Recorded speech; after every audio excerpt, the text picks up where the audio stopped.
Airport security wait times are improving as TSA workers receive their first paychecks in more than a month. Homeland Security officials say most should see deposits by the end of this day. But with Congress on a 2-week recess, the partial government shutdown just drags on. Chris Van Cleve is at the Phoenix Sky Harbor International Airport. Chris, good morning to you. Well, good morning. Things are improving for most flyers. This checkpoint, for example, was closed last week, back open today. That's welcome news, but it comes with some lingering uncertainty for TSA workers who say they're not sure how long they can count on these paychecks continuing to come. After more than a week of travel chaos, security lines across the country looked a lot less daunting Monday. Wait times topped out at about an hour at Houston's Bush Airport, and in Atlanta, they were less than 15 minutes for much of the day. I travel probably 3-4 times this month, and this has been moving pretty good. It comes as TSA workers across the country tell CBS News they've started receiving about a month's worth of back pay after President Trump signed an executive order last week. How confident are you that the paychecks keep coming? Not very.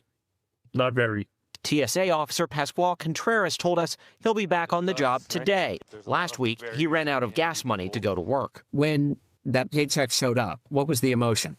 The emotion was I gotta pay the rent, and then it's the light bill next, and then the car payments, and then we hit that. That's just March. Congress is currently in recess until mid-April, despite the House and Senate failing to reach a deal to fund the Department of Homeland Security. It is the job of Congress to fund these agencies. Congress should come back, and they should get it done.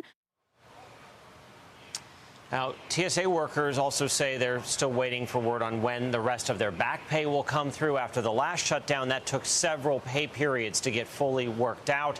And of course, there are tens of thousands of DHS employees that are not getting paid this week as they wait for some kind of a solution to the ongoing partial government shutdown, Gayle. Yeah, which still continues. Let's talk about summer travel before you go.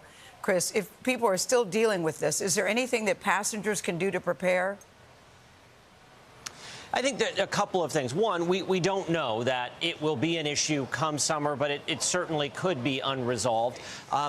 We saw here where there were warning signs, staffing issues increased, so that led to delays. People need to leave extra time. You can also check with, if you buy your ticket with a credit card, which most people do, there are travel protections built in there. I would check with the credit card before you go and buy travel insurance, but those are certainly options. But for the flyers, it really comes down to you're going to have to give yourself extra time. If those lines get very long, you're just going to have to wait in them because that's just the way it's going to be. Yeah, it is what it is situation. Chris, thank you so much.